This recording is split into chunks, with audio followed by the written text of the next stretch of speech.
If you were my best friend and you came to me today saying, what do you really think about investing in DAMAC Islands 2 as my first ever investment? I tell you this in one long breath. Look, Islands 2 can be a solid move only if you understand exactly what you're signing up for, because it's definitely not a quick flip. It's a long-term, slow-burn investment that requires calmness, stable income, and zero desperation for fast returns. The project itself is beautiful on paper.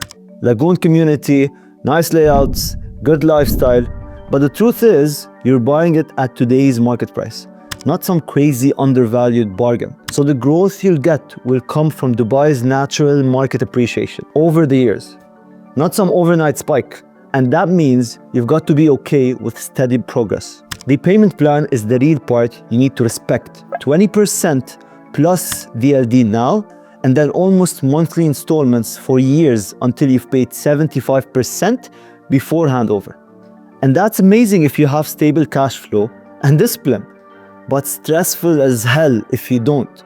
So the whole decision really comes down to your situation and not only the product. There's nothing wrong with the townhouses or the villas or the concept. The risk is always the buyer's strategy.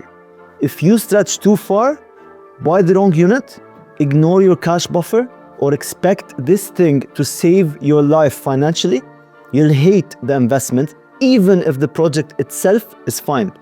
There's also the real world stuff. Delays might happen, the market might cool down at some point of time. Quality might not be 10 out of 10 in every corner. And if a lot of investors try to sell at the same time, at handover, the average units will compete on price. So if you ever buy here, focus on the right row, right position, the right flow of payments, and treat it as a long-term hold that you can rent out calmly if the market isn't perfect when the keys are ready. Now, if you told me you want something safe, liquid, and fast, I wouldn't put you here. If you told me you're stable, patient, have a buffer, and want a long-term bet you don't need to babysit emotionally, then one well-chosen unit in Islands 2 is honestly fine for you. I'd never push you into multiple units, and I'd never push you to max your budget, because I'd rather you sleep peacefully every month than brag about owning a unit in DAMAC Islands and secretly stress about installments. The whole thing only works if it fits you, not the other way around. And yeah, the strategy matters 10 times more than the asset. The product is good, Dubai is strong, the concept is interesting, but your financial comfort, timing, and discipline are what make this either a great first investment or a stressful regret. That's the real truth, I tell you. As your best friend. And if you tell me now, okay, but who am I even going to sell this to? Doesn't this become a jungle of competition by 2030? Isn't there a real risk that I get stuck? Then I'd continue the same way, because you deserve the truth. You're not selling this to some random investor from a YouTube ad. You'd sell it to one of 3 real groups. Let's talk about those. 1, a family that wants a brand new villa with a lagoon lifestyle. 2, an expat moving to Dubai who prefers clean, fresh, ready units over old stock. And 3, another investor who hates construction risk and is willing to pay a premium for something fully completed. Those buyers exist today in every good community, and they'll exist in 2032. And yes, there will be competition, but competition hits the average units, not the good ones. If you buy a random average unit, you'll be fighting with hundreds of others. But if you buy something with a stronger position or a better angle, you're not competing with the whole project. You're competing with maybe fewer similar units. That's how it has always worked in meadows, ranches, Gulf, hills, lagoons, and literally everywhere in Dubai. And yes, there's risk. The market might be soft at handover. Delays might happen. Quality could vary. Some owners might panic sell, and pretending otherwise is absolutely stupid. But there's also the other side. Dubai's population is growing like crazy. Demand for family homes is strong. People love brand new communities.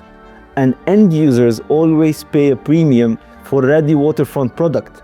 And the whole city is attracting new wealth year over year. So no, this isn't risk-free, but nothing in real estate is. What matters is whether your situation makes you someone who can absorb those risks calmly or someone who gets crushed by them. And the reason you shouldn't feel I'm selling you anything is because if all I cared about was a commission, I'd push you and tell you everything is perfect. Instead, I'm literally telling you the absolute opposite. Don't do it if you're not ready. Don't do it if you're anxious. Don't do it if you want quick returns. Don't do it if you think this is guaranteed profit. Don't do it if the payment plan will suffocate you. And definitely don't do it if you can't hold long. And that right there is why you shouldn't feel I'm actually pushing you on this project. I'm protecting you.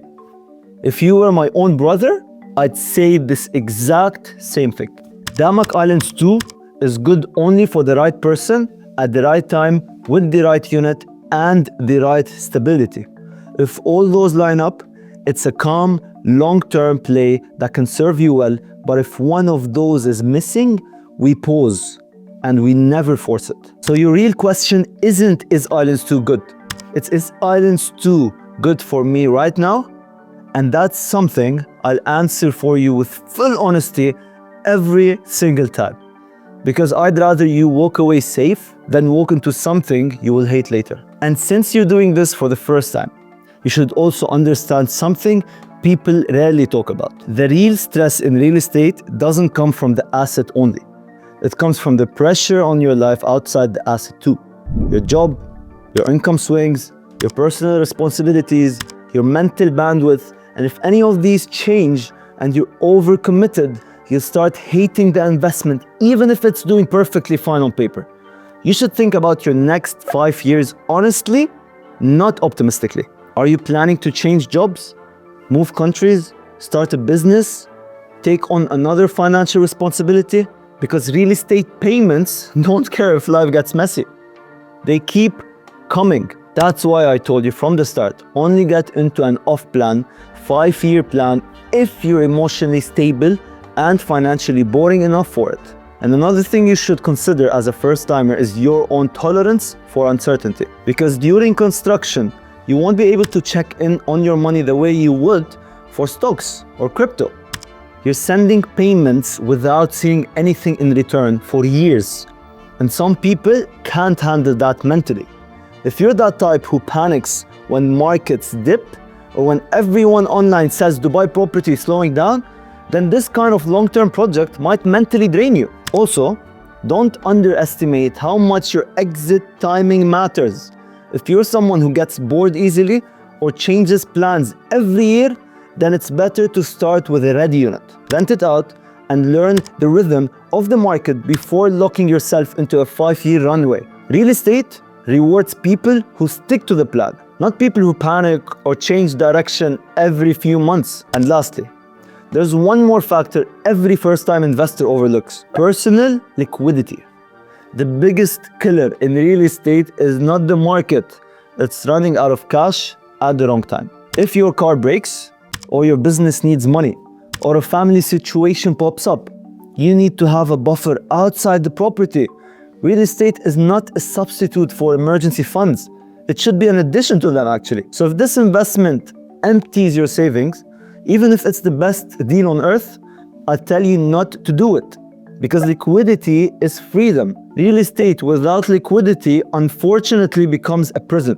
If none of those are issues for you, you're stable, patient, disciplined, financially comfortable, not overstretching, and you're okay committing to the long game, then honestly, you're in a good position to take your first step. But if even one of those points made you pause or swallow hard, then it's better you slow down, rethink strategy, rethink timing, or even start with something smaller already, just so your first experience is smooth and confidence building, not stressful. And that's it. I'm not hiding anything from you. If there was anything else that could hurt you, I'd tell you. If there was some secret risk no one talks about, I'd warn you.